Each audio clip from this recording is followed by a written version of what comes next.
Noong taon na iyon, maaga ang pagdating ng tagulan sa lungsod ng Davao. Mabigat ang ulap, kulay abong parang puno ng lungkot, at malamig ang hanging humihip mula sa bundok. Nakatayo akong walang kibo sa harap ng tarangkahan ng Fabricaroja Machine Works. Hawak ko ng mahigpit ang manipis na sobre na tinanggap ko mula sa Human Resources Department. Ang balat nito ay gaspang sa aking mga palat na puno ng gatigas. 28 taong gulang na ako, at 8 sa taong iyon ay inilagi ko sa paglilingkod sa ingay-ingang mga makinarya. Hindi ko kailanman inisip na darating ang araw na lalabas ako sa bakal na tarangkahan na ito bilang isang taong tinanggal sa trabaho. Umaapaw ang pait sa aking dibdib. Hindi dahil sa nawala ang isang titulo o posisyon kundi dahil nawala ang tanging ilaw ng aming kabuhayan bilang pamilya. Naalala ko ang aking naunang araw sa loob ng pasilidad. 20 taong gulang pa lamang ako noon, bagong tapos sa vocational course na kehiomekanikong sining na may mataas na karangalan. Punong ngalalaki ang paggawaan, nakalantat ang tiyan at basa sa pawis, at nagbubuhat ng mabibigat na bakal. Tinititigan nila ako ng may pag-aalinlangan, iniisip nilang ang isang dalaga ay hindi makakatagal sa mahirap at maruming gawaing ito. Ngunit pinatunayan ko ang kabaliktaran. Sa pamamagitan ng pasensya at mga matatalinong kamay, naging bihasa ako sa malalaking makinarya. Ang makomplikadong parte, ang magyar na nangangailangan ng pinakatumpak na pagkakagawa lahat ng ito ay kinalasak ko ng maayos. Si Mang Bernie, ang supervisor, ay pumintig ng bahaging ang aking balikat at pinuri ako sa harap ng lahat sa paggawaan. Sinabi niyang ako ang pinakabihirang bulaklak ng planta, ang aking husay ay hindi mapapantayan ng kahit sinong mataas na antas na manggagawa. Ngunit mabilis ang pagbabago ang panahon. Sa yuktong ito, ang matradisyonal na paggawaan sa buong probinsya ay nag-aatubili. Hindi na kayang makipagtalong ang lumang makinarya sa ma-imported na produktong gawa sa malaking dami, unti-unting lumiit ang na-order. Ang mga makinarya ay natakpan ng alikabok. Ang mga manggagawa ay walang magawa kundi uminom ng tubig at maghintay. Ang mga tawanan at kwentuhan ay naihumpay. Nang umaga, tinawag ako ni Mang Bernie sa kanyang opisina. Nagbuhos siya nga baso ngang berde at maputlang tsaa para sa akin, ang kanyang mukha ay puno ngang pag-alala, at ang kanyang nga mata ay umiwas sa direktang tingin ko. Talagang mahirap na ang sitwasyon ng planta, sabi ni Mang Bernie habang ninata. Nagdesisyon ang management na bawasan ang produksyon upang makatipid ng gastos. Kailangan nilang ang kalahatiang kawani na tinanggal ng sa linggong ito pa. Pinipili nilang panatilihin ang nga malulusok na lalaki na kayang magbuhat ng matitinding materyales at maglinis ng bodega. Ang mga babae, gaano man kahusay tulad ko, ay nasa listahan ng unang tataanggalin dahil hindi raw namin kayang hawakan ang mabibigat na trabaho. Sinabi ni Mang Bernie na siya ay nagsumikap na para mapanatili ako, ngunit ang management ay talagang hindi pumayag. Umupo ako at nakinig ng hindi umiyak, at hindi rin nagsalita. Naunawaan ko ang lohika nga nagpapatakbo ngang negosyo, ang kaligtasan ng empresa ay dapat munang isaalang-alang, ang damdamin ay ipinagpaliban. Tumayo akong nagaya, tahimik na bumaba sa opisina ngang administrasyon, at lagdaan ang dokumento ngang resignasyon. Tinanggap ko ang maliit na kabayarang pangkalusugan, pagkatapos ay bumalik sa paggawaan upang maglinis ng aking personal na loker. Lumapit ang nga kasama kong pandayan at tagapagilom upang magpaalam. Bawat isa ay huminga ng malalim, hinimok akong pangalagaan ang aking kalusugan at maagang makahanap ng mas matatak na bagong pinagtatrabahuhan. Hinampas ng hangin ang aking muka habang naglalakat ako sa gaspang at butas-butang landas mula sa paggawaan patungo sa lumang baraks nga manggagawa. Hinila ko ang kaluskos na bisikleta, at habang naglalakad, pinakuwentahan ko sa sarili ko ang bawat gagastusin. Ang kabayaran para sa 8 taon ng paglilingkod ay katumbas lamang ng 6 na buwang pangunahing sahot, hindi pa umabot sa 500 piso. Hindi pa man naramdamang mainit ang para sa aking nga kamay, kailangan ko na itong hatiin. Para sa bigas, pampalasa, kuryente at tubig at ang pinakamabigat, ang buwan ng gamot para sa presyon at artritis ni tatay. Habang tumatakbo ang aking mga kalkulasyon, lalong lumubog ang aking mga hakbang. Sinabi ko sa sarili ko na may mataas na antas ng husay ako, mahahanap ko ang trabaho sa mga pribadong paggawaan. Ngunit nang makita ko ang maliliit na panauhin na paggawaan sa makabilang panik ng daan na pawang nakasirado, na may makatanda na puno ng pulang alikabok, ang pananalik ay nagurayngay ng malaki. Nang makawi ako, marahang itinulak ang kaluskos na pintuan. Ang mababang bahay na may lumang bubong at lumot na bato, ang pinakamahahalagang ari-arian rito ay isang lumang kulayabong telebisyon at isang transistor radio na pinapatakbong baterya. Si tatay, si Mang Ruben, ay nakaupo sa isang gulanit na deratan na upuan, hinihipo ang radio na humihingal ngang ingay. Noong araw, si tatay ay minero sa karbon. 30 taon ng pahuhukay sa ilalim ng madilim na lupa ay kumain ng kanyang lakas. At kapalit ay ang sakit sa kasukasuan na nagdudulot ng sakit tuwing magbabago ang panahon, at ang mapanganib na alta presyon. Ang aking ina ay namatay ng maaga dahil sa sakit. Nag-isa si tatay, pinalaki kaming makapatid ng kanyang ngasahot na pinagsikapang ipon. Nang makita niyang umuwi akong mas maaga kaysa karaniwan, na may dalang bag na may suot na damit na punong langis at grasa, ang kanyang malabo na mga mata ay dumilat. Patayin niya ang radyo, humawak sa kawayan na tungkot, at dahan-dahang lumakat patungo sa akin. Inilagay ko ang bag sa tuktok nega aparador. Uminom nege isang baso. Nege tubig ng isang higop. At ikinwanto kay tatay ang sitwasyon. Ipinaliwanag ko ng malinaw ang bahagyang pakalugingeng planta at ang desisyon ng management na tanggalin ang mga babaeng manggagawa at na natanggap ko ang aking pasya ng umagang iyon. Matagal na nanahimik si tatay pagkatapos marinig ang lahat. Pumunta siya sa mesa, nagbuhos ng isang tasa ng mainit na salabat, at ibinigay ito sa akin. Ang kanyang matatanda at ugat-ugat na kamay ay marahang pumalo sa aking balikat. Nagsalita siya ng may dahan-dahang pagtitimpi, ang tinig ay puno ng karanasan ng isang masisipak na manggagawa sa buong buhay. Sinabi ni tatay na huwag akong masyadong mag-alala at magkasakit, ang mga may husay ay mabubuhay kahit saan, hindi mapapahiya. Hinimok niya akong matulog muna ng mabuti ngayon, at simula sa susunod na Lunes ay magdala ng resume sa paligid ng industrial zone at makiusap para sa trabaho. Ang mga nangangailangan ng magagaling na manggagawa, ay hindi tatanggihan ang isang mahusay. Nang makita ko ang payat na katawan at yuko na likod ni tatay mula sa mga taon ng pahirap, napiyati ako ng malalim. Ang aking ate ay kasal na. At lahat ng pasanin ng kabuhayan ay nahulog sa aking balikat. Kahit sa katandaan at karamdaman, nagsisikap pa rin si tatay na maging aking espiritual na sandigan sa halip na pahinga. Tumango akong, tatay, pagkatapos ay mabilis na lumayo upang itago ang ngaluha na halos kumawala. Nang gabing iyon, inayos namin ang simpleng hapunan tofu na may toyo at sinigang na gulay. Kumain kami ng tahimik habang kumakantot ang hangin sa butas ng bintana, nagdadala ang hindi nakikitang pag-alala tungkol sa malabong nga araw na darating. Sa ika-5 araw mula ng opisyal akong naging walang trabaho, ang pinakamasamang bagay ay biglang dumating ng walang babala, na tumama sa lahat ng aking mahihinang pag-asa. Sa nakaraang 4 na araw, nagbibisikleta na ako sa lahat ng maliliit na industrial zone sa labas ng lungsod upang mahanap ng bagong trabaho. Ang mga pribadong pagawaan ay totoong matiyaga at mahigpit. Nang makita nila akong babay, agad silang umiling at tumanggi kahit na ibinigay ko ang aking mga sertipiko ng husay at natatandaang mga nagawa sa lumang pagawaan. Tuwiran nilang ipinapaliwanag na ang maliit na pagawaan ay nangangailangan ng mamarunong gumawa ng maraming bagay parehong makakatayo sa makinarya at magbuhat ng mabibigat na karga. Ang mababay raw ay abala sa magawaing pambahay, mahina ang kalusugan, at hindi makakayanan ang 10 oras na trabaho sa isang araw. May isang may-aring ang pagawaan ng nga tornilyo na pumayak na tanggapin ako, ngunit pinilit niya akong tumanggap ng sweldong 3 lamang ng sweldo ng lalaki at ipinagutos pa akong pumirma ng pangako na hindi iwan ang trabaho kahit may sakit. Ang 300 piso sa isang buwan na iyon ay hindi sapat upang mabayaran ang gamot ni tatay sa loob ng 10 araw, lalo na ang gastusin sa pamumuhay. Nangipin akong tumanggi sa pagsasamantalang ito at nagdesisyon na magpatuloy na mahanap ng mas magandang pagkakataon na karapat-dapat sa aking 8 taon ng pinahandusay. Nang umagang iyon, bumili ako sa palengke ng gulay at kaunting baboy, nag-isip na lutuin ang sopas para sa tanghalian ni tatay. Pagpasok ko sa patis na bakuran na punong lumot, isang malakas na ingay ang pumutok mula sa maliit na kusina, tumalon ang aking puso ng may masamang kutob. Iniwan ko ang bag ng pakain at tumakbo papasok sa kusina ng buong bilis. Ang tanawin na nakita ko ay nakpalayas ng lakas sa aking nabintipaikot ang ulo ko sa takot. Si tatay ay nakahiga sa semento nege saig. Sa tabi niya, ang basak na thermos flask. Ang matutulis na salamin ay nakakalat sa lahat ng direksyon.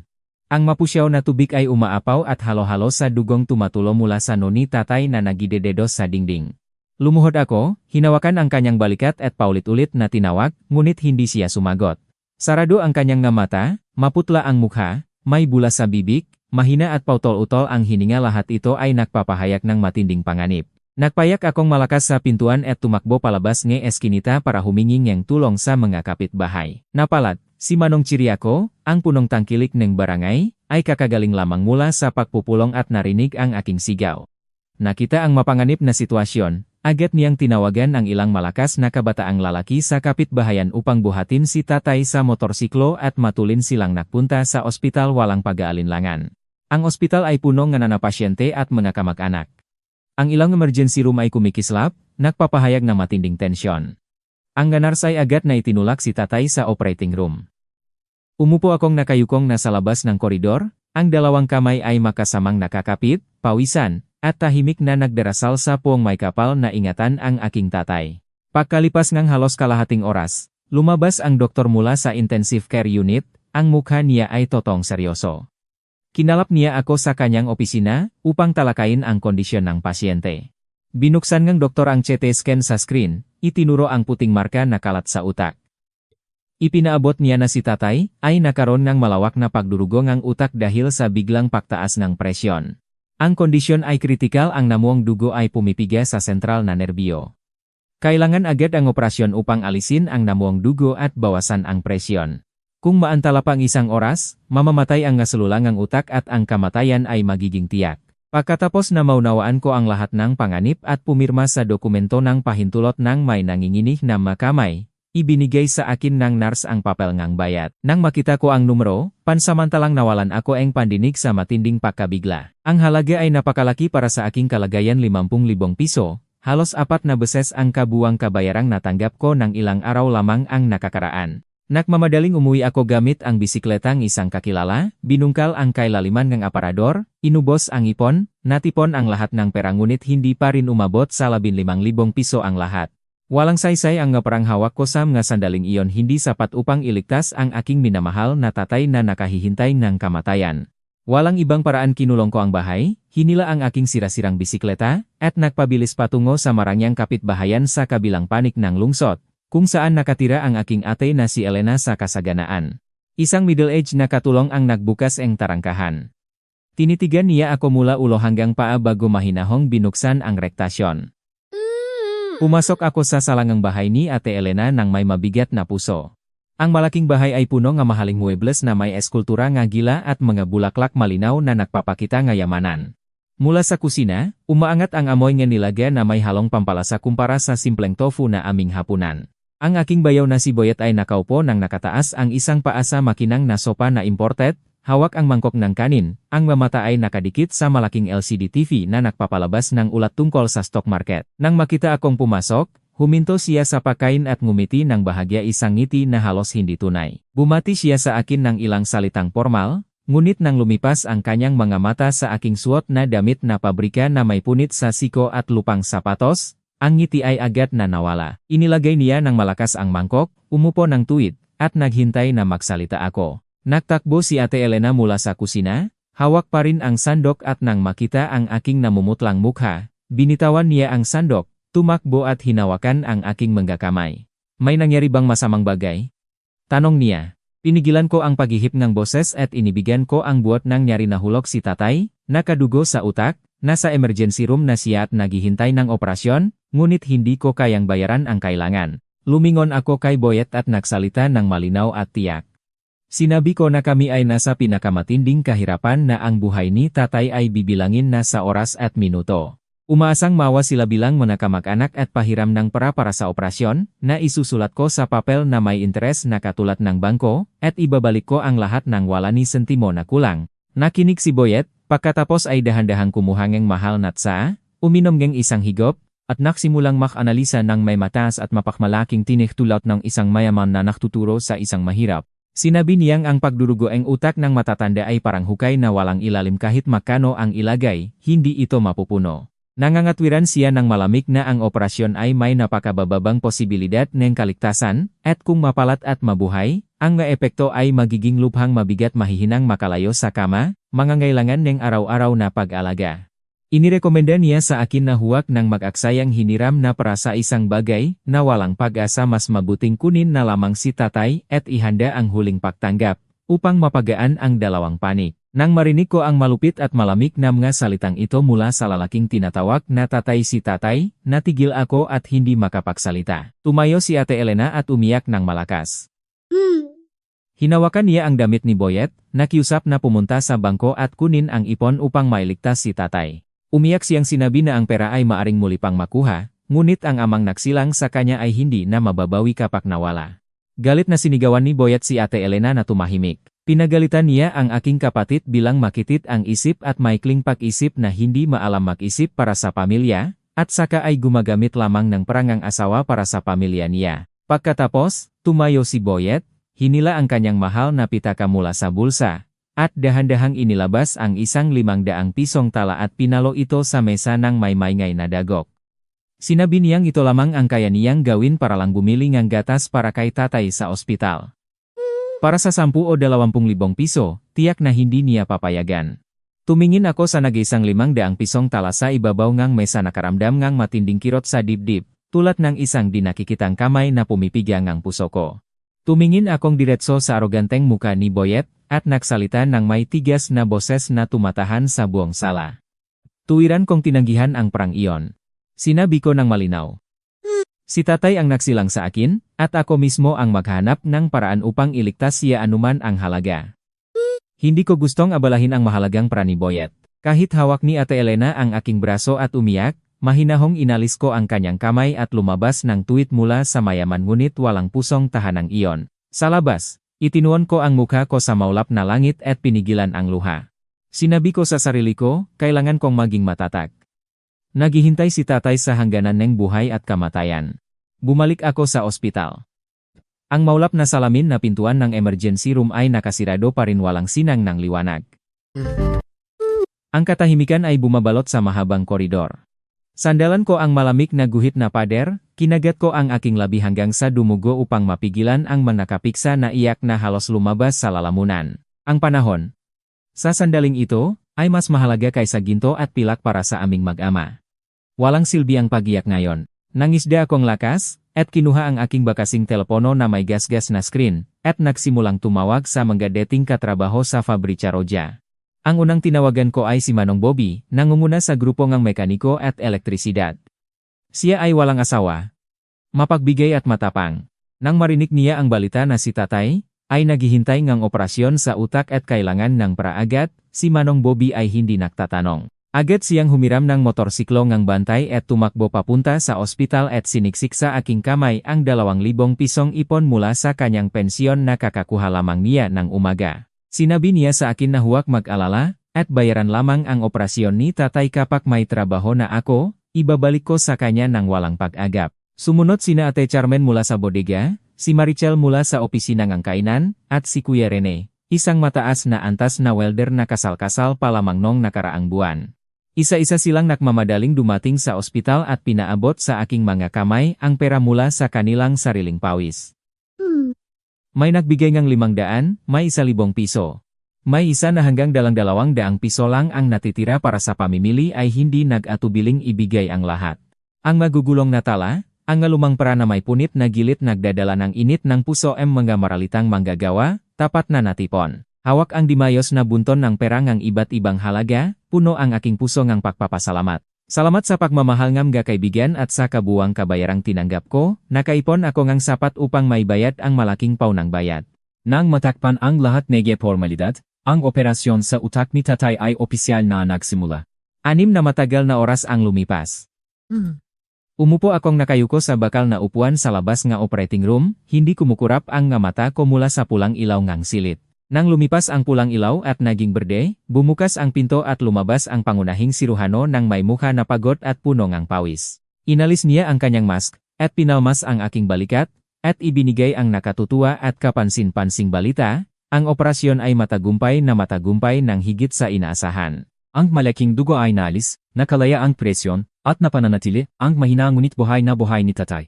Ngunit ang doktor ay seryosong nagbigay ng malupit na katotohanan. Dahil sa matagal na pagpigangang dugo sa bahagi ng motor nerve bago siya dinala sa ospital, si tatay ay magiging ganap na paralisa sa kanang kalahati ng katawan, at permanenteng mawawala ang kanyang kakayahang magsalita at makipag-usap. Ang prosesong rehabilitasyon pagkatapos ng operasyon ay magiging napakahirap taon-taon, at nangangailangan ng napakaraming pasensya at sakripisyo ng alaga. Yumuko akong halos hanggang sa lupa upang magpasalamat sa doktor, at ang luha ay tumalon sa sahig dahil sa napakaraming kagalakan. Para sa akin, basta buhay pa si tatay, basta nasa isang hangin pa kami kahit anong hirap ang harapin, handa akong dalhin lahat ng walang reklamo. Pagkatapos ang 3 araw sa intensive care, opisyal na lumabas si tatay sa krisis at inilipat sa Kwarto Blay. 6 ang neurology department para sa patuloy na paggagamot. Ito ay isang karaniwang ward sa isang ospital sa Pilipinas, halos 30 metrong kwadrado, ngunit may 6 na bakal na kama ng makadikit. Masikip, mapagod sa amoy ng gamot, at halo-halong amoy ng pawis ng mga pasyente. Umupa akong isang folding bed mula sa labas ng ospital, lumang tela at kupas at inilagay sa maliit na espasyo sa pagitan ng kama ni tatay at ng kamangang karatik na pasyente. Nang unti-unting nagising si tatay at nakita ako sa tabi niya na may maitim na ilalim ng mata at pagod na mukha, sinubukan niyang buksan ang bibig at magsalita, ngunit mga walang kahuluguhang tunok lamang ang lumabas. Ang isang malinaf na luha ay dumausdos sa kanyang magakulubot na piski. Agad kong hinawakan ang kanyang kaliwang kamay na makakagalaw pa, ngumiti, at inaaliw siya na huwag mag-alala. Sinabi ko sa kanya na matulog lamang at gumaling ang lahat ng gastos ay akokin ko. Nagsimula akong mamuhay sa bagong ritmo, gumising ng maaga, matulog ng huli, at ginawa ang ospital na pangalawang tahanan. Sa 3 pagkain sa isang araw, dahan-dahang nakakain ng maliit na kanin ang aking tinanggap mula sa libreng kainan sa ospital, at maingat na nagsilip ng kainan kay tatay. Natuto akong magpalit ng diaper. Punasan ang katawan ng mainit na basahan, at regular na balik-baliktarin si tatay upang maiwasan ang ngasugat o panghihina ang kalamnan. Ang ngaungol sakit ng kapitbahay na pasyente sa kabilang kama sa hating gabi, ang kulok ng chart ng nurse na nagdadala ng gamot at nagpapalit ng bandage, tuwing umaga lahat ng ito ay mabilis na naging pamilyar na ingay sa aking isipan. At doon, sa Kwarto Blay, 6 na masikip at napakainit sa pinakamalungkot at pinakamahirap na panahon ng aking kabataan, nakilala ko ang isang taong nagbago ng buong kalakaran ng aking buhay. Ang Kwarto Blay, 6 ng neurology department ay laging maingay at puno ng mga bisita. Ang pamilyang may sapat na pra ay nagpadalaeng 2 o 3 tagapag-alaga ng makapalit upang alagaan ang pasyente ng maghapon at magdamag. Nagdadala sila ng kumot, mainit na pagkain sa lunchbox, at kumpletong gamit. Sa gitna ng lahat ng ingay, napansin ko ang isang natatanging pasyenteng tahimik na humihiga sa tabi ng kama ni tatay. Isang matandang lalaki, 65 taong gulang, na nakalista sa chart na ito si Ginoong Ernesto. Siya ay may puting buhok na mayos na gupit at matangos na noo, ang mukha ay payat at may mga linyang lakas. Si Ginoong Ernesto ay naospital din dahil sa stroke na nagresulta sa paralisis ng kaliwang kalahati ng katawan. Ngunit ditulad ni tatay, nag-isa siya maghapon at magdamag, walang bisita, walang nag-alaga. Ang kanyang kama ay laging tahimik, nakukulong sa kalungkutan. Natanong ko ng palihim sa manars at sinabi nila na ang bayad ni Ginoong Ernesto sa ospital ay naibayad na ng malaking isang hindi kilalang tao nang mag-admit siya, at ang kanyang mga gamot ay imported at pinakamahal sa ward. Ipinagtaka ng mga doktor na napakaraming beses nilang hinimok si Ginoong Ernesto na kumuha ng profesional na tagapag-alaga o tumawag ang kamag-anak, ngunit palagi siyang tinatanggihan ang lahat. Matapang na ipinagtanggol niya ang kanyang sarili, sinasabing kaya pa niyang alagaan ang sarili niya. Ngunit mabilis na nilamon ng katotohanan ang kanyang tigas ulo, ang kalahating katawan na hindi gumagalaw ay naging sagabal sa pinakabasik na pangangailangan. Isang hapon ng huling bahagi ng linggo, nang natutulog na ang lahat sa pagkatapos ng tanghalian, nagising ako dahil sa kakaibang ingay mula sa kabilang kama. Nakita ko si Ginoong Ernesto na ginagamit ang kanyang kanang kamay upang abutin ang pitzel ng maligamgam na tubig sa dulo ng mesa, ngunit ang kama ay masyadong mahaba para sa isang matandang tao. Ang kanyang magaliri ay nangangalok, nahanap-hanap sa hangin. Ilang sentimetro lamang ang layo mula sa hawakan ng pitzel, ngunit hindi makaabot.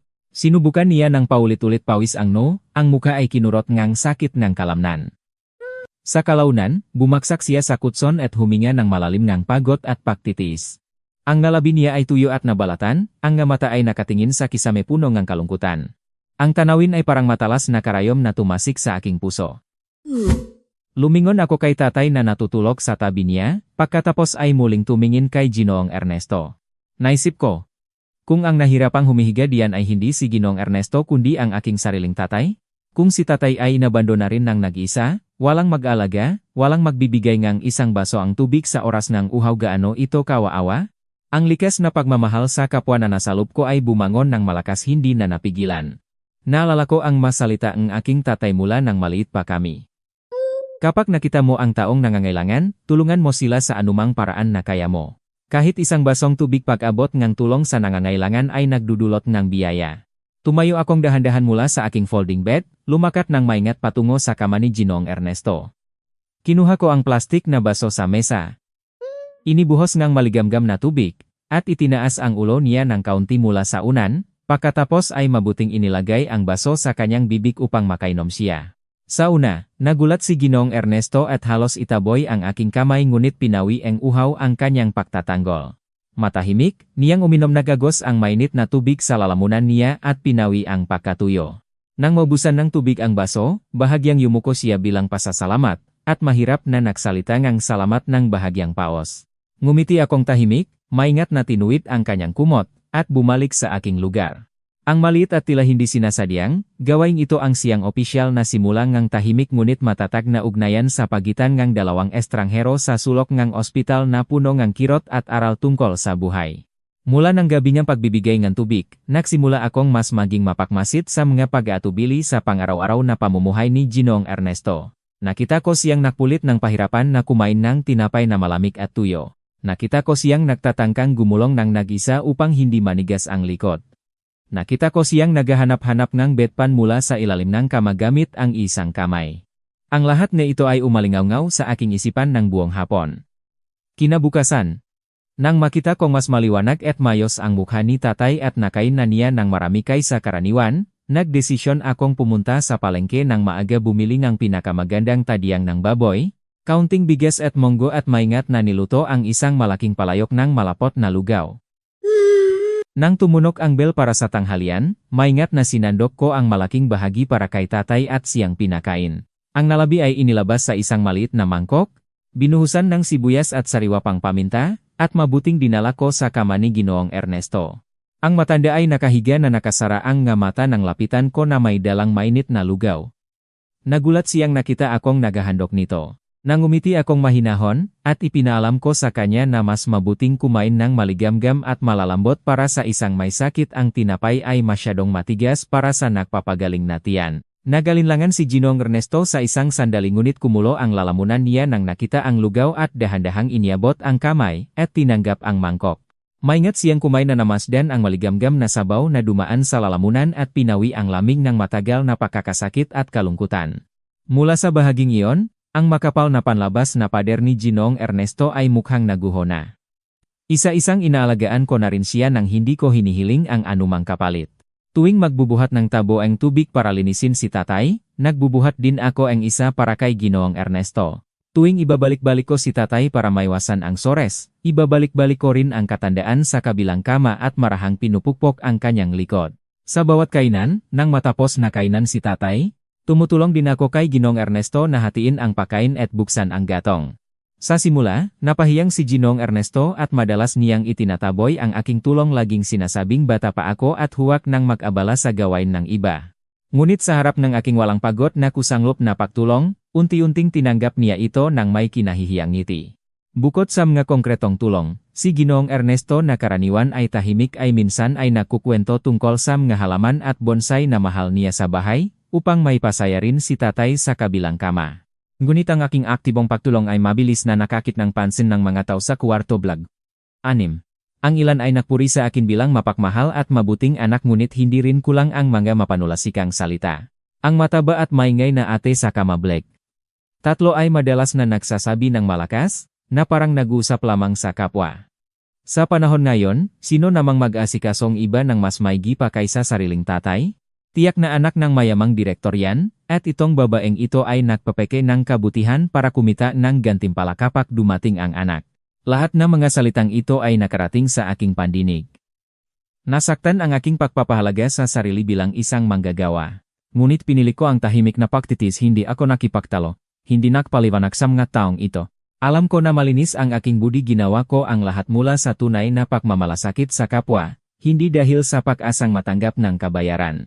Sa mga bihirang oras ng gabi, lihim akong lumabas sa balkonahe at nagpalit ng gatawag sa telepono, naghahanap ng part-time na trabaho pakdikit ng sobre, kahit ano. Dahil ang perang hiniram mula sa makasamahan sa dating pagawaan ay unti-unting naubos na. Nang makarinig akong binasa ang pangalan ng aking tatay, sa listahan ng mga kailangang magbayad ng karagdagang bayad, nanginig ang aking puso. Ang mapera ay halos naubos na at ang maliit na kita mula sa part-time na trabaho ay hindi sapat. Nagsumikap akong humanap ng solusyon. Isang umaga, Matapos maalagaan si tatay, humingi akong pahintulot sa matandang babae sa kabilang kama na bantayan ang dalawang matanda sa loob ng ilang oras. Nakpihis ng mayos. At naktungo sa industrial zone sa labas ng lungsod. Pamilyar na ang ingay ng mga makinarya, halos nadurog ang puso ko sa pag-alala. Sa isang malaking paggawaan, may nakita akong paalala na naghahanap ng mataas na antas na manggagawa. Ang mayari ay isang mataba at mabigat na lalaki na tinatawag na Tatay Imong. Tinitigan niya ako mula ulo hanggang paa at nagpaliwanag ng tuwiran. Ang paggawaan ay nangangailangan ng mamarunong gumawa ng maraming bagay, makatayo sa makinarya at magbuhat din. Magababay, sabi niya, ay malimit makaalis ng trabaho pagkatapos ng ilang linggo dahil hindi kayang dalhin ang presyon. Nag-alok siyang minsang tumanggap sa akin, ngunit sa sweldong 300 piso lamang sa isang buwan na hindi pa sapat para sa 10 araw ng gamot ni tatay. Nangipin akong tumanggi. Ang aking husay bilang manggagawa ay nakakahalaga ng mas malaki kaysa duwan. Lumabas ako sa paggawaan at nagbibisikleta sa matinding init ng tanghali ng may bagbok na puso. Ang pag-asaang paghanap ng trabaho upang malutas ang malaking bayad sa ospital ay mistulang pinatay ng brutong katotohanan. Bumalik ako sa kwarto, Blake. Anim tulad ng isang anino. Ang nabisita nga ibang pasyente ay kumakain sa sahig sa paligid ng pagkain. Ang mataba na ate sa kama, Blake. Tatlo ay nagsimulang magsalita ng malakas, sinasabing umalis ako upang maghanap ng mayaman na maaring mag-ilaw ngandila sa akin. Pinabayaan ko ang mga panunuya. Tahimik na bumalik sa aking folding bed, pinilit na mapigilan ang pagod na buntong hininga. Walang nakalam na sa likod ng aking katahimikan ay isang bagyong pag-alala ang bumubulong ang bayad sa ospital bukas. Nakarolyo akong mahigpit sa makitit na kama at tumingin sa pader upang itago ang pagod na mukha ko. Pagkatapos ay narinig ko ang mahinang ingay mula sa maliit na istante sa pagitan ng dalawang kama. Bahagya kong ibinukas ang mga mata. Si Ginoong Ernesto ay gumagamit ng kanyang kanang kamay upang maingat na itulak ang isang pulang mansanas patungo sa akin. Isang malaking mansanas na may maliit na gasgas sa tangkay, tiyak na mula sa isang bisitang dumaan ng umaga. Pinaktulak niya ito sa ibabaw ng mesa, dumausdos hanggang sa labing ang aking kumot, at tahimik siyang nagsalita. Ang boses niya ay bahagyang paos ngunit puno ng tunay na pagmamalasakit ng isang matatanda. Kumain ka na. Buong umaga kang nagtatakbo sa labas, siguradong wala kang nakain. Pangalagaan mo ang iyong kalusugan. Kung ikaw ay mabagsak, sino ang mag-alaga sa iyong matandang ama? Ang kanyang pagiging mapansin at mainit na masalita ay nagpainit ng aking ilong. Nais ko sanang tumanggi, sabihing kumain na ako sa labas. Ngunit ang aking tiyan ay nagtalon-talon ng malakas sa katahimikan ng silit nag-amin sa katotohanan ng aking kasinungalingan. Bahagyang natawa si Ginoong Ernesto, nagpakita ng mabait na pakaunawa, at iniabot niya ang mansanas sa aking kamay. Inabot ko ito ng may dalawang kamay, at kinain ng dahan-dahan. Matamis at makas ang katas, na nagpawi ng kauhaw at pagod na naramdaman ko. Naramdaman ko ang init ng pagmamahal ng isang estrangherong kusanglup na nagbigay sa akin ng walang hinihintay na kapalit. Mabilis ang paglipas ng panahon. Halos isang buwang lumipas, at naging bahay na ang ospital para sa aming mag-ama. Dahil sa maingat na pag-alaga at regular na pagbabalik-balik, ang kalusugan ni tatay ay unti-unting gumaling. Ang kanyang kanang kamay ay nagsimulang gumalaw, kaunti ang mga daliri ay paminsan-minsang nakakagat sa hamba ang kama. Ang pagunlat ay nagpaisip sa akin ng ngaluhang agalakan. Sa parehong panahon, si Ginoong Ernesto sa kabilang kama ay mabilis ding nagpapanumbalik. Nakakaupong mag-isa na siya at mas matagal nang hindi nahihilo. Ang kanyang kaliwang kamay ay may pakiramdam na rin kahit hindi pa makahawak ng mabibigat. Isang hapon, ang doktor ay nagsabi na mayos para sa mga pasyente na lumabas upang malanghap ng sariwang hangin. Nagmamadali akong nakpaupangang dalawang lumang wheelchair. Maingat na inilipat ko si tatay sa una, at tinulungan si Ginoong Ernesto sa ikalawa. Itinulak ko silang isa-isa sa mahabang koridor at inilabas sa malaking patio ng ospital na may mapuno. Pinili ko ang isang lugar na may magandang araw at walang hangin, at ibinalik ang dalawang wheelchair sa tabi ng isa't isa nang nakaharap sa araw. Naupo ang dalawang matanda at nagtamasa ng sariwang hangin, ang kanilang mga muka ay nagpahinga at narelax. Pagkatapos ay biglang ungol si tatay at maingat na itinaas ang kanyang kanang kamay. Una ay tinuro niya ang daliri patungo kay Ginoong Ernesto sa tabi niya, pagkatapos ay unti-unting inikpaw ang kamay patungo sa akin sa likod, at panghuli ng napakahirap na sikap ni Nirby, ang lahat ng mga daliri at itinayo ang hinlalaki patungo kay Ginoong Ernesto. Tumingin si Ginoong Ernesto sa diferbal na mensaheng katandaang kapwa may sakit na katabi niya at ngumiti ang kanyang makulubot na labi, isang maliwanag at magaan na ngiti. Sabay na tumingin si Ginoong Ernesto kay tatay, at ang kanyang boses ay malinaw na tumatahak sa maliwanag na hapon. Mapalat ka na nakaanak ng ganitong mabuting anak na babay. Mapagmahal. Mabuti ang puso. Nagmamalasakit sa kapwa. Ang tapat na pagpuringang matanda ay nakpawing ang lahat ng aking pagod, lahat ng masasamang salita ng iba parang tinangay ng hangin. Lumapit ako at maingat na tinuwit ang kapangdamit ni tatay at sa aking puso ay naramdaman ko ang mapusok na pagmamalaki sa paraan ng pamumuhay na itinuro sa aking ng aking tatay mula pa noong bata pa ako. Isang umaga noong Lunes, ang punong doktor ngang neurology department ay pumasok sa kwarto black. 6 na may grupo ngang mamag-aral. Maingat niyang sinuri ang chart ni Ginoong Ernesto. Humingi siya sa matanda na iangat ang kaliwang kamay at subukang hawakan ang dalawang daliring doktor. Ang lakas ng hawak ni Ginoong Ernesto ay mas maganda na kaysa nakaraang linggo. Nangiti ang punong doktor, tumingin kay Ginoong Ernesto, at opisyal na nilagdaan ang pahintulot para sa discharge sa kinabukasan.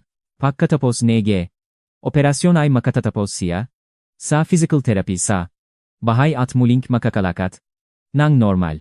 Nagpalakpakan ang buong sala para sa matanda ngunit ako, sa sulok ng kama, ay naramdaman ang kakaibang hinagpis.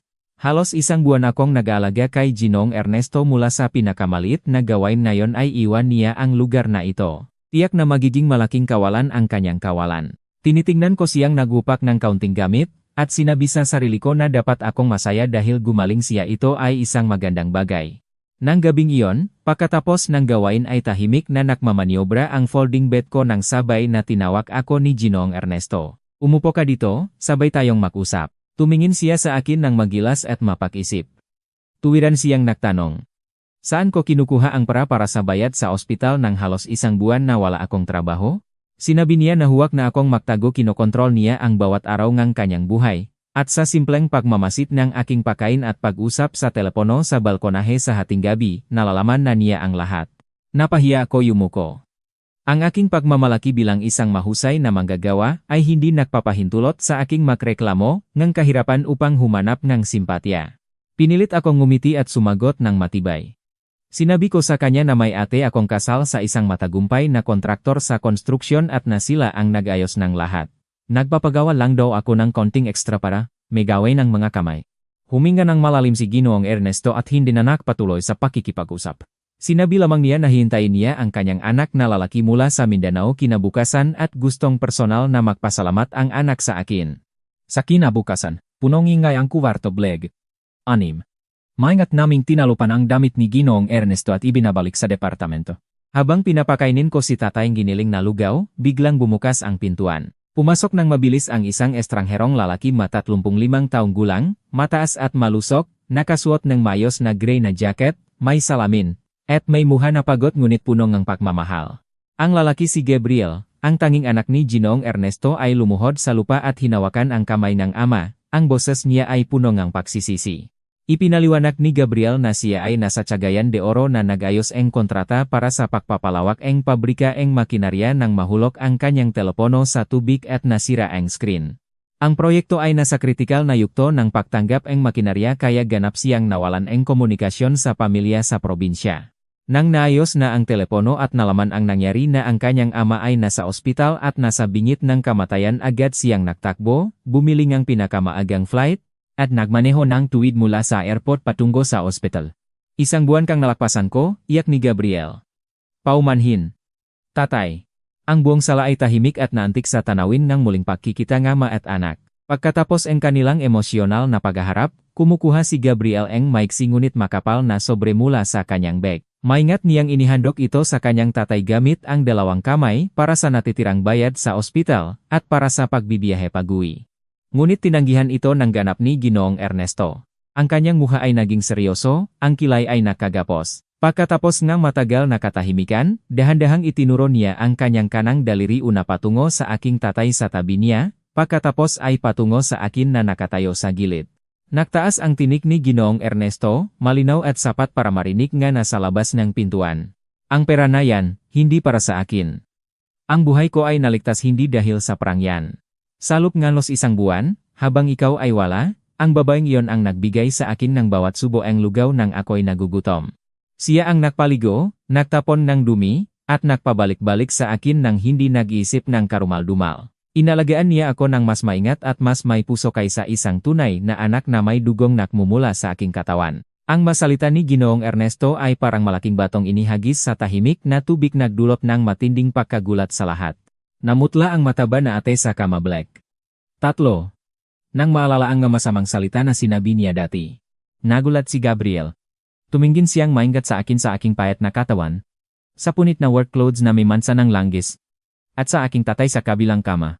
Ang katotohanan ng nag-isang labanan ng ama laban sa sakit ay nagbigay sa kanya ng matinding pagsisisi. Hindi tumigil si Ginoong Ernesto. Inutusan niya si Gabriel na ilagak ang sobresalop ng bag, at gamitin ang lahat ng perang iyon upang bayaran ang lahat ng bayad sa ospital ng ama ng babaeng ito walang sobra kahit sentimo. At huling-huli, tumingin siya ng diretso sa mata ni Gabriel at nagsalita ng may buwang lakas ng isang matanda na nakpasya. Ang kahirapan ng babaeng ito bilang isang lalaking may kakayahang kumita, at bilang anak na nagpapasalamat sa aming utang ng buhay, ikaw ang dapat tumayo at ayusin ang lahat. Ang silit ay nanahimik ng ganap. Agad niyang naunawaan ni Gabriel ang lahat. Inilagak niya ang sobre sa bulsa, tumayo, at humarap sa akin. Maingat na itinuwit ang kepeeng jacket at yumukong 90 degree isang yuko eng ganap na paggalang at malalim na pagpapasalamat eng isang anak sa tagaligtas eng ama niya. Nawalan akong kibo. Nagmamadaling tumayo ako, umatras ng 2 hakbang patungo sa kamangang aking tatay, at sinubukang tanggihan ang ganun kalaking kapalit. Sinabi ko sa Ginoong Ernesto at kay Gabriel. Ang ginawa ko ay nakatulong lamang sa kapwa na nangangailangan tulad ng aking pag-asa na may tutulong din sa aking tatay kung sakaling mangyari ang katulad. Wala akong inaasahang gantimpala. Ngunit si Gabriel ay hindi tumitigil. Yumuko siya at tumingin sa akin ng may mainit at mapakaunawang nga mata. Nagtanong siya kung pwede ba kaming lumabas sa koridor para makipag-usap ng pribado. Sumunod akong nag-aatubili at lumabas kaming dalawa sa mahabang koridor ng department. Sinimula ni Gabriel ang usapan. Ipinagtapat niya na ang personality ng kanyang tatay ay palaging suplado at napoput sa simpatya mula sa iba. Ang katotohanang tinanggap ni Ginoong Ernesto ang aking tulong ay nagpapakita ngang pinakamataas na antas ngang pagtitiwala niya sa akin. Ipinaliwanag niya na ang utos eng kanyang ama sa silid ay hindi biro, ito ay pangako eng kanilang pamilya. Sinabi ko ng diretso kay Gabriel ang aking prinsipyo, ang pagtulong ko ay nakmula sa pagkakaunawa katulad ng aking pag-asa na may tutulong din sa aking tatay. Hindi ako nagpapanggap ngang kabutihan para kumita ngang pera. Ngumiti si Gabriel, isang ngiti ngang tunay na pagkaunawa. Humakbang siya ng kaunti, at tumingin sa aking nga kamay. Ang aking makamay ay puno nga tigas sa dulo nga daliri, makamay ngang isang taong may tunay na husay. Tumingan niya ang aking suot na damit ng pabrika na may embroideret na pangalan ng Fabrica Roja. Nagsalita siya ng mahinahon. Sinabi niyang ang pagbabayad ng lahat ng gastos sa ospital para sa aking ama ay hindi charitable, ito ay tungkulin ng pagbabalik ng utang ng kanilang pamilya sa tagaligtas ng ama niya. Hindi siya nagbibigay ng lisensya para tanggihan niya ang pagkakataong ito ng kanilang pamilya na magpasalamat. Pangalawa, nakilala niya ang aking husay bilang isang tunay na manggagawa. Alam niya ang Fabrica Roja kilala sa mahigpit na pamantayan ngang pagpili ngang nga manggagawa. Ang isang babaeng nagtagumpay sa gayon kababang kapaligiran ay isang tunay na may kakayahan. Sumunod ang makatanungan ni Gabriel at dahan-dahan, ipinakwento ko ang lahat, ang pagtanggal sa trabaho, ang biglang insidente ni tatay, ang nga araw na naghahanap ng trabaho ngunit paulit-ulit na tinatanggihan dahil sa pakababaeng babae, at ang pagod na puso ko na nagtitimpi niya lahat. Nakinig si Gabriel ng buong puso. Nang matapos ang aking kwento, may isang malaking desisyon siyang inihayag. Nagalok siyang ipakilala ako sa isang malaking pabrika and precision equipment sa Laguna sa isang matalik na kaibigan niyang si Alejandro, ang general manager.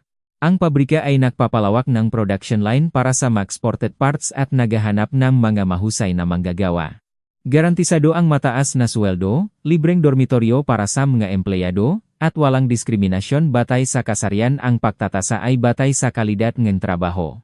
Ngunit pagkatapos ng pagtaas ng kagalakan sa aking puso, naalala ko ang aking tatay na nakahiga sa kama paralisa at nangangailangan ng araw-araw na pag-alaga.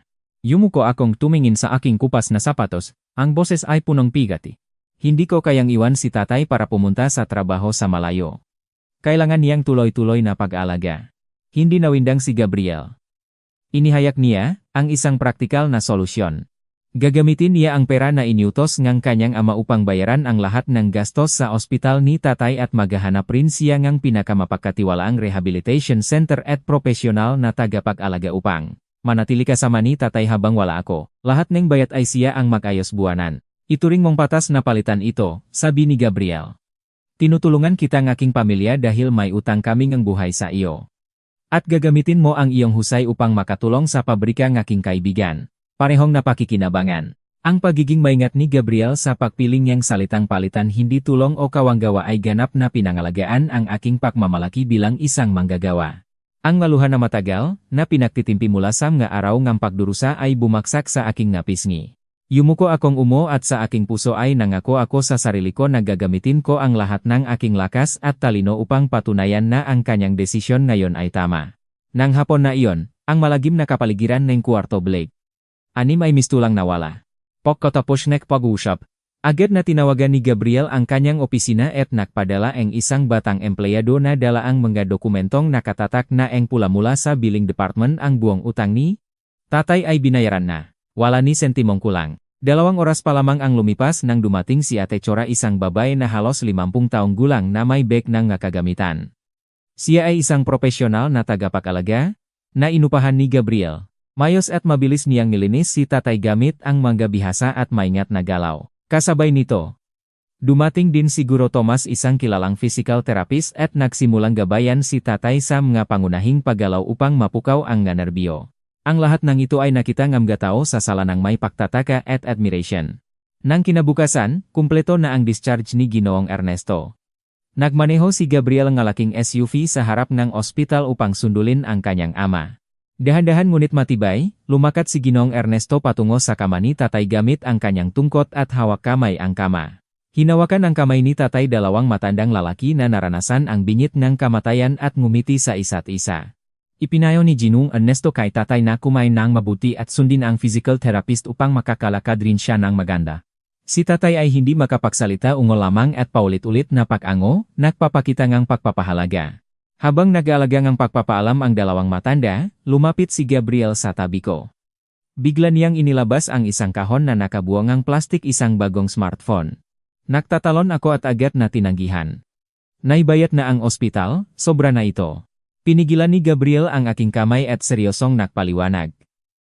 Sa trabaho sa Laguna, kailangan kong regular na makatanggap ng mga teknikal na blueprint at makipag-usap sa manager tungkol sa progresong produksyon. Ang lumang telepono ko ay hindi kayang gawin ito.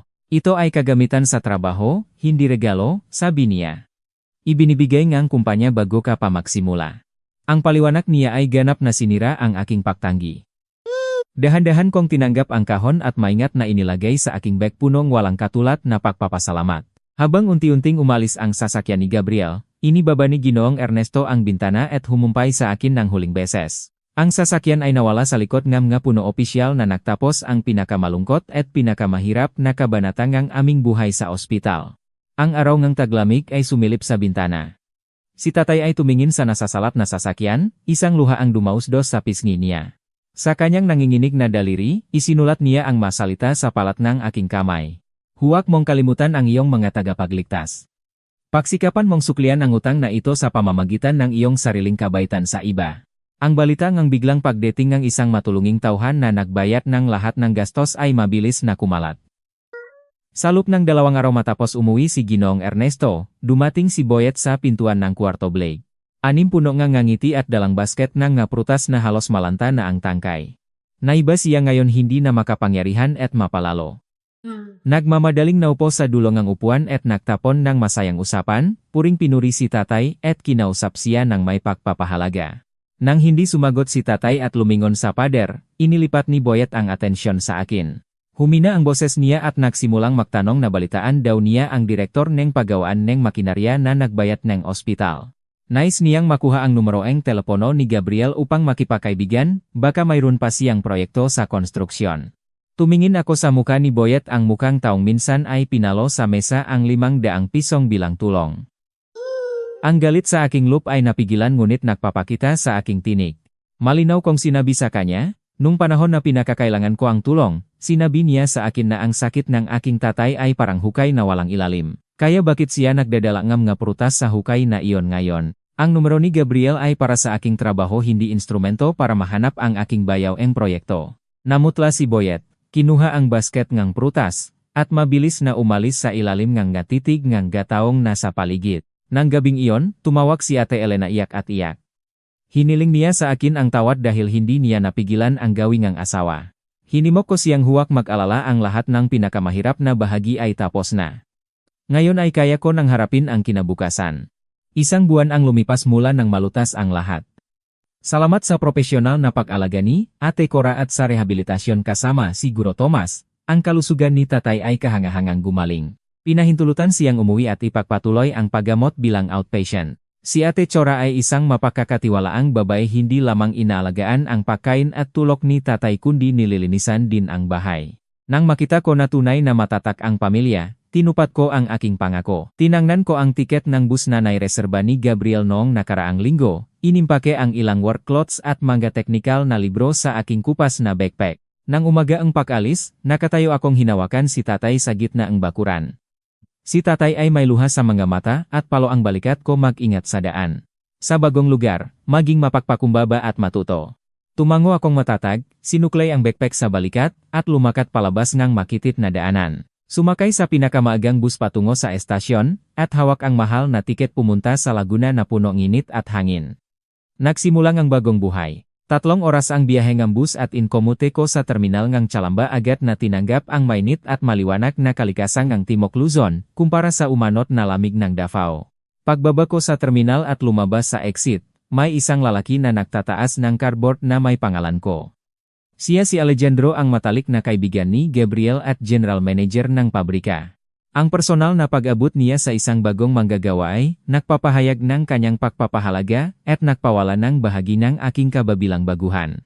Si Alejandro ay makaparahong edad kay Gabriel, mabilis, maliwanag, at medyo bukas ang paranang paksasalita. Kinuha niya ang aking mabigat na backpack at inilagay sa kotse, pagkatapos ay binuksan ang pintuan at inalok akong umupo sa harap. Sa daan patungo sa industrial zone, ibinuot ni Alejandro ang pabrika.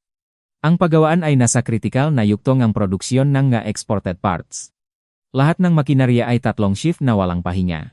Narinig niyang paulit-ulit na pinuri ni Gabriel ang aking husay at inaasahan nila akong mabilis na makakaangkop. Pumasok ang kotseng pangalagaan sa malawak na bakuran ng pabrika na may mataas at malinis na mga gusali na nakametal sheeting, ibang-iba mula sa kalawang at amoyamak na fabrica roja. Ang pabrika ay napakalinis at moderno. Bawat hanay ng mga CNC lathe at milling machine ay nakayos ng tweed. Ang sahig ay may berdeng epoxy paint na walang dumi o tira. Dinala ako ni Alejandro sa produksyong area at ipinakilala sa isang manager na nanyanggalang Dodong. Si Dodong, mga 35 taong gulang, ay matipuno at may maitim na balat, karaniwang matatakbuhan sa mga manggagawa sa paggawaan sa loob ng maraming taon. Nang maririnig ni Dodong na ipinakilala akong isang mataas na antas na manggagawa para sa CNC machine, kitang-kita ang kanyang pag-alinlangan. Tinitigan niya ako mula ulo hanggang paa, at nang umalis na si Alejandro para sa ibang gawain, tuwiran siyang nagsalita. Ang Kohiche Tauchingsak o Precision Manufacturing ay napakamabigat. Ang mga babay ay karaniwang nagbibitiw pagkatapos ng ilang linggo. Hindi ko mapilit ang iyong mga sertipiko na gawa sa Davao sa mga makinaryang kontrolado ngang computer dito.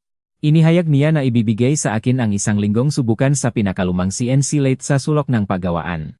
Kung pagkatapos ng 1 linggo ay hindi ako makakalihangam nga produktong nakakudon sa mga pangunahing pamantayan, magsusulat siya ngulat at irerekomendang ibalik ako sa probinsya. Sa harap ng ganitong hamon, pinili ko ang katahimikan. Naunawaan ko na sa isang praktikal na kapaligiran ng industriya, walang saysay ang nga salita, ang nga resulta ngang produkto sa testing table ang tanging sagot. Nagayos ng gagamit, nagbihis ng bagong uniform ng kumpanya, at pumasok sa itinalagang posisyon sa trabaho.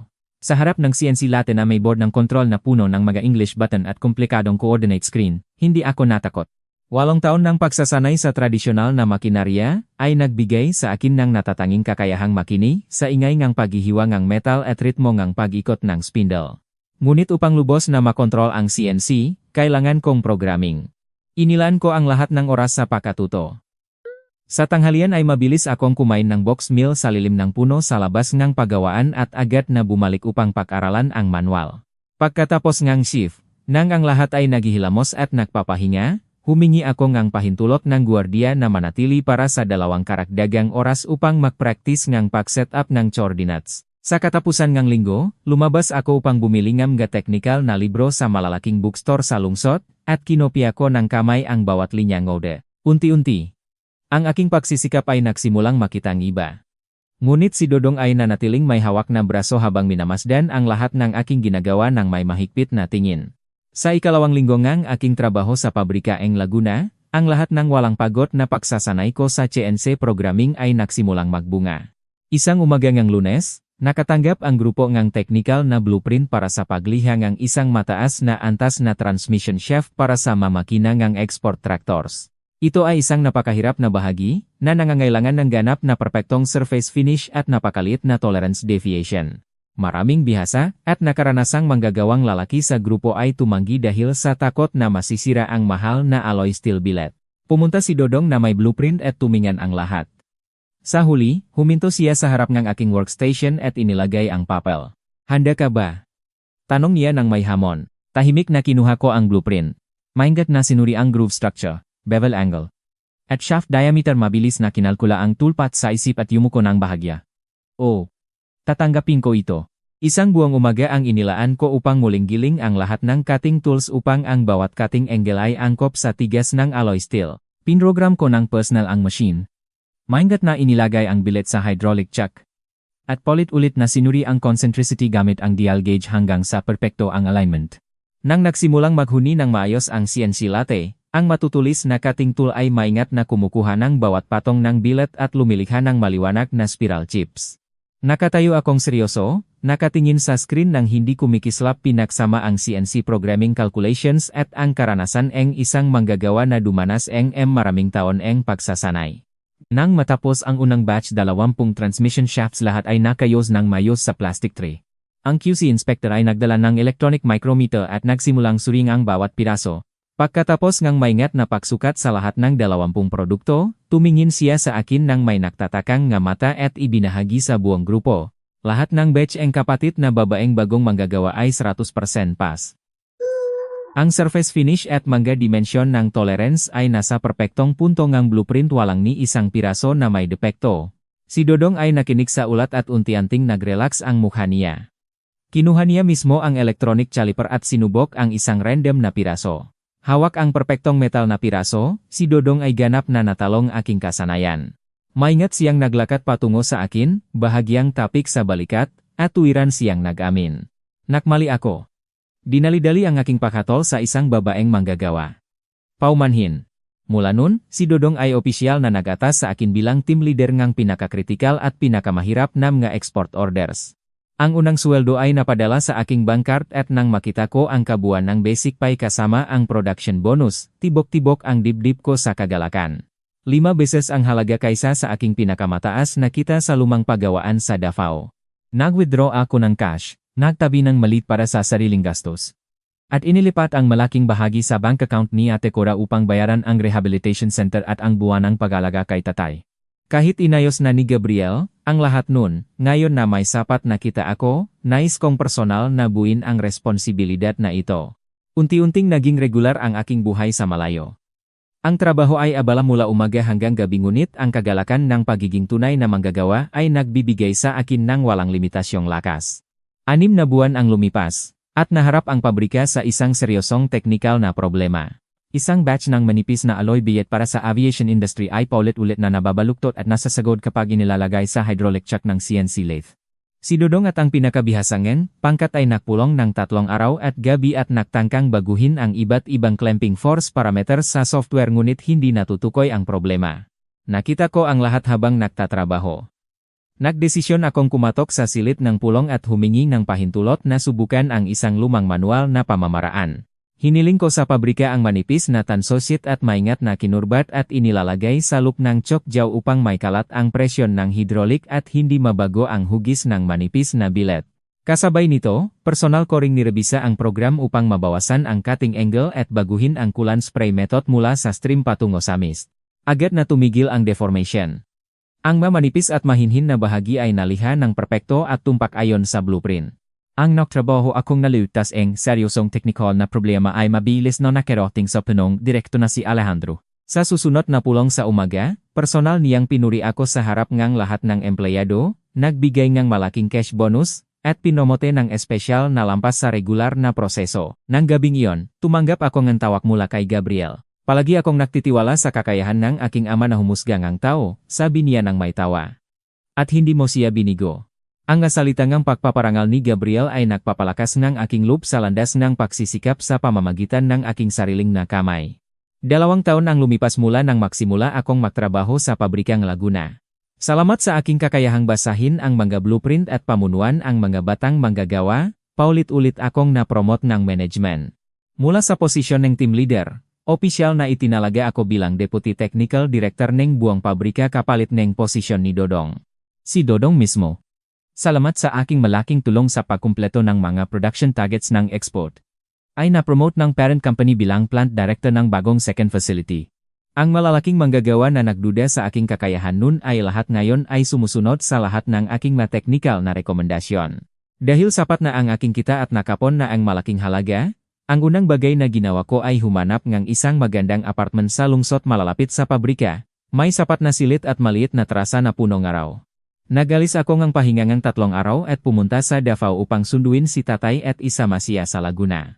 Ang kalusugan ni tatay ay lubos ng gumaling. Naglalakad na siya ng dahan-dahan gamit ang tungkot, ang kanyang kanang kamay ay nakakahawak ng magaan na bagay at lalo na, ang kanyang espiritu ay maliwanag at matatag. Tuwing nagsisimula akong pumunta sa pagawaan, si tatay ay nasa bahay nag-ayos ng bigas, nagluluto, at naghihintay ng aking pagbabalik para sa hapunan. Ang pagdating sa isang tunay na tahanan, na may dilaw at mainit na ilaw, at isang matandang ama na naghihintay sa mesa para sa akin, ay nagpapaalis ang lahat ng pagod. Isang katapusan ng linggo, nagtunok ang aking telepono si Gabriel. Ipinaliwanag niya na isang matagal na kasosyo ang negosyo niya ang nakwisyon ng lumang machine shop na may dosenangang 8 late. Ang mga makinarya ay may lipas na gear system at ang mga kaunay na inhinyero ay hindi alam ang lumang mechanical principles. Naalala ni Gabriel ang aking pinakmulan mula sa Fabrika Roja at humingi ng tulong sa pagsisiyasat at pagbibigay ng technical na payo. Agad akong pumayak iyon din ang pagkakataon ko upang suklian ang tulong ni Gabriel sa nakaraan. Kinabukasan, dumating ang sasakyan ng kasosyo upang sunduin ako. Pumasok akong sa lumang pagawaan na punong amoy ng langis at grasa nakita ko ang lumang bakal na late na berde-berde, naalala ko ang aking kabataang taon sa Fabrika Roja. Hiniling ko sa manggagawa na buksan ang makinarya. Nakinig sa ingay ng metal, hinipo ang gearbox na nangalok. Gamit ang 8 taon ng karanasan, mabilis kong nakita ang pangunahing problema. Humingi akong papel at lapis at mabilis na gumuhit ng diagram ni pagbabagong gear ratio. Itinuro ko sa inhinyero ngang pagawaan kung paano tanggalin ang lumang lead screw at maglagay ngang isang simpleng stepper motor na kontrolado ang pulse signal sa carriage assembly. Ang pamamarang ito ay gagawing semi-automatic ang dating manual na late kontrolado ang cut length ng tumpak. 3 araw pagkatapos, tinawagan ako ni Gabriel upang ibahagi ang magandang balita, ang aking paraan ay matagumpay na naisakatuparan. Ang malumang makinarya ay gumagana ng maayos ng 2 beses ang output, ang mga produkto ay nakakatugon sa mapamantayan ng napakaliit na gastos. Nang hapon na iyon, natanggap ko ang isang malaking paglipat sa bank account bayad para sa technical na payo. Nagulat ako at agad na tinawagan si Gabriel upang tanggihan. Ang halagang iyon ay hindi para sa ilang minutong pagguhit, sabi niya ng seryoso. Ang kasosyo ko ay nagbabayad para sa 8 taon ng iyong kabataan na inilaan sa pagsasanay sa Fabrika Roja. Ang isang teknikal na problema na nakpalito sa 10 inhinyero na may mataas na titulo ay nalutas mo sa loob ng isang umaga. Naintindihan ko sa unang pagkakataon kung gaano talaga kamahalaga ang aking kakayahan at karanasan sa merkado ngang paggawa. Sa Pasko at bagong taon ng taong iyon, nagbigay ang pabrika ng malaking year-end bonus. Bumili akong bilyete ng eroplano business class para sa aming mag-ama at pumunta sa Davao upang makita ang aming lumang kapitbahayan. Ang mababang lumang bahay ay giniba ko at ipinagawa ang bago, isang matibay at maayos na bahay na may maraming silid, natatakpan ang marmol na sahig at dilaw na pinta. Ang nakapitbahay sa lumang baraks ay nagsama-sama upang batiin kami. Bawat isa ay nakpuri na si tatay ay mapalat na may matigas na anak na babay. Ang balita ngaming pagbabalik ay nakarating kay Boyet.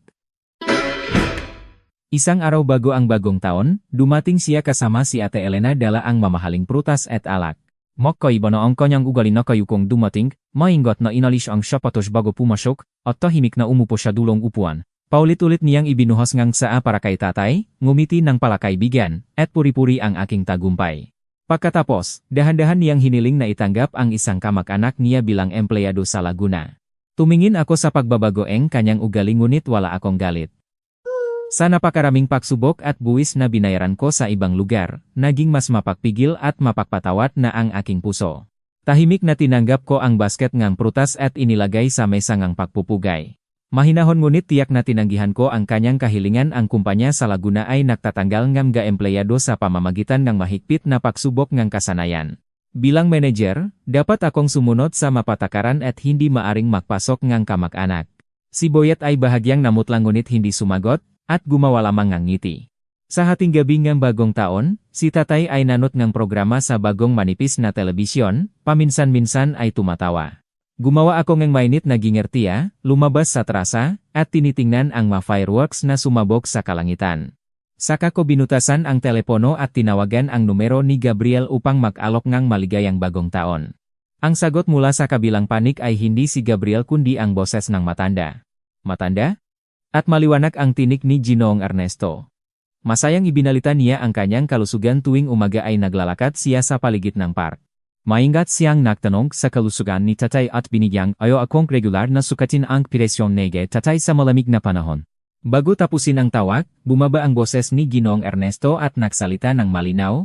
Sa lahat ng natipon ng isang tao na matagal ng buhay na dumanas ng maraming pagbabago ng tanda-tandaan mo ito, ang buhay ay hindi kinakatakutan ng pagbagsak. Kinakatakutan lamang ang pagbagsak ng nawawala ang tapang. Ikaw ay isang babaeng may puso't kahulugan mabuhay ka alinsunod diyan. Ang maikling ngunit malalim na mga salita ay tumagos sa aking puso at naging gabay sa lahat ng aking gawain sa mga darating pang araw. Sa parehong panahon, ang aking personal na buhay ay dumanas ng matamis na pagbabago. Sa proseso ng pamamahalangang teknikal na trabaho sa paggawaan, madalas akong nakikipagtulungan kay Rodel isang mabait at matahimik na maintenance engineer na may matikas na kaalaman sa automated systems. Sa mga gabing nag-overtime upang ayusin ang nasirang makinarya, si Rodel ay palaging nagbibigay sa akin ng mas magaan na gawain habang siya mismo ay nagsisikap sa ilalim ng makinarya. Ang kanyang walang patid na pagmamalasakit, pati na rin ang kanyang pasensya sa pagpapaliwanag ng komplikadong circuit systems, ay unti-unting nanalo ng aking puso. Nakakatulad kami ngang pinakmulan mula sa kahirapan at isinang iyon ang adikain ng pagtatayo ng isang tahimik ngunit masayang tahanan at mabilis kaming nagdesisyong ikasal. Ang aming kasal ay ginanap sa isang maliit ngunit mainit na restoran malapit sa industrial zone, kasama ang buong management at mga empleyado ng paggawaan. Si Gabriel ay espesyal na inayos ang kanyang oras, kanselado ang isang pulong, at lumipay mula sa Davao upang dumalo sa selebrasyon. Bilang kinatawan ng pamilya ni Ginoong Ernesto, personal niyang ibinigay sa amin ang isang makapal na sobre. Pagkatapos, maingat niyang inilabas ang isang kahon ng pulang velvet at ipinakita ang isang magandang jade-pendan na buo ang ukit. Ito ay personal na piliin ni tatay para sa iyo, sabi ni Gabriel. Sinabi niya na ang jadeng ito ay sumisimbolo ng katahimikan at tibay sana ay dalhin mo ito palagi upang pangalagaan ka sa bawat pagsubok. Hawak ang magandang jade sa aking makamay, ang aking mata ay puno ng maligayang luha. Mula ng Managing Deputy Technical Director, ang aking trabaho ay hindi na lamang pag-ayos ng blueprint at pag-ayos ng makinarya kundi kasama na rin ang pagtuturo at pagpapalakas ng kakayahan ng mga batang manggagawa. Sa isang batch nga ma-enter mula sa lokal na vocational school, napansin ko ang isang batang lalaki na nagngangalang Raymond. Nagmula siya sa isang mahirap na probinsya, payat at mahina ang katawan, ngunit maliwanag ang mga mata sa talino at pagnanais na matuto. Sa kabila ng ibang mag-a-inter na gumagawang oras sa telepono, si Raymond ay laging nakatayo ng tahimik sa likod ng senior workers, maingat na kinokopya ang bawat parameter ng tool at bilis ng pag-ikot. Ngunit napansin ko na sa mga nakaraang araw, si Raymond ay madalas na nakakamali dahil sa pagod ang mga mata niya, ay may maitim na kulob, ang mga kamay ay nanginginig. Humingi ako ang investigasyon ng lihim, at nalaman ang malungkot na katotohanan. Ang pamilya ni Raymond ay mahirap ang mga magulang ay magsasaka na paulit-ulit na nagaani ang kakaunting ani. Nagtatrabaho siyang magdamag sa pagbubuhat ng kargamento upang makabayad ng tuition. Ang labis na pagsisikap ay nagsimulang magpabaya sa kanyang kalusugan at nasa panganib na siyang suspendido ng paralan. Nang makita ko si Raymond, naalala ko ang aking sarili 6 na taon na ang nakalipas nagbibisikleta sa iba't ibang paggawaan, walang trabaho at walang pag-asa. Agad ko siyang tinawag sa aking opisina. Inibuhos ko ang isang baso ng mainit na tubig para sa kanya, at direktang nagsalita. Sinabi ko sa kanya na alam ko na ang lahat ng kanyang pinansyal na problema. Nagalok akong maglabas mula sa aking sariling sweldo upang mag-sponsor ng full scholarship para sa kanya lahat ng tuition at dormitory expenses hanggang sa makuha niya ang diploma. Kapalit, titigil siya sa gawain sa Magdamec, itutuon ang lahat ng lakas sa pag-aral ng CNC Blueprint. Pagkatapos ng graduation, magatang siya ang trabaho sa pabrikang ito sa loob ng 3 taon. Nang marinig ni Raymond ang alok, umiyak siya nang nakaupo sa opisina. Mabilis siyang tumayo, yumuko, at pumirma sa agreement ng walang pag-atubili. Kasabay ng pag-aalaga ko kay Raymond, hindi ko rin nakalimutan ang aking malumang kasama sa Davao na tinulungan ako sa oras ng krisis. Tinawagan ko si Mang Bernie, ang lumang supervisor ng Grammy Fabrica Roja. Humingi ako sa kanya na lihigang mahanap ang talaan ng 2 estudyante na mahusay sa pag-aral ngunit ang nga pamilya ay napahirapan dahil sa pagtanggal ng nga magulang sa paggawaan. Buwanang naglalabas akong anonymous na tulong sa pamamagitan ng koreo nagbabayad ng buong gastos sa paralan na galawang kabataan may isang mithin lamang. Ang edukasyon ay magiging tulay nila patungo sa pagbabago ng tadhana. Nang taon na iyon, ang global na industriya ng paglihan ng makinarya ay nagsimulang humarap sa matinding krisis. Maraming katunggaling pabrika ang nagsara o nagbawas ng operasyon. Si Alejandro ay nag-aalala at naghahanap ng bagong kontrata.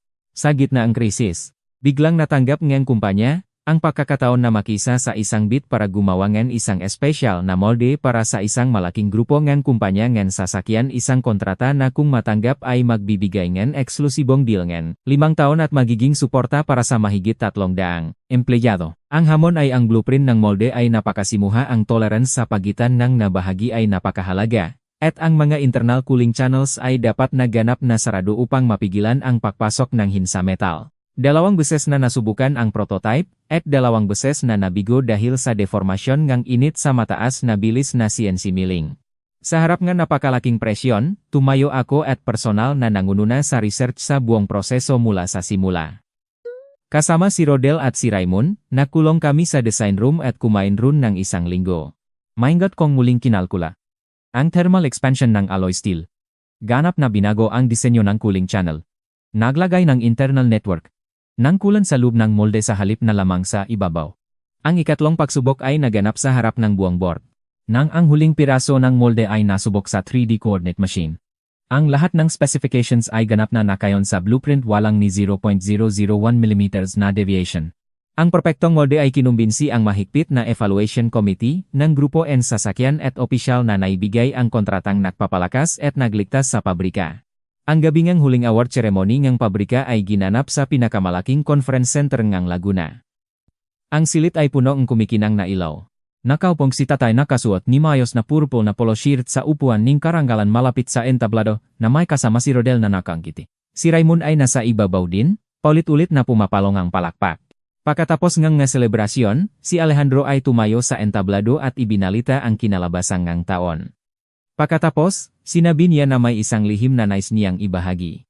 6 na taon na ang nakalipas, sabi ni Alejandro, ang pabrika ay desperadong naghahanap ng nga mahusay na manggagawa. Isang gabi, tinawagan akong aking matalik na kaibigan na si Gabriel at pinipilit akong tanggapin ang isang babaeng manggagawa na katatapos lang mawalan ng trabaho mula sa Davao. Nagalinlangan ako dahil sa stereotyping.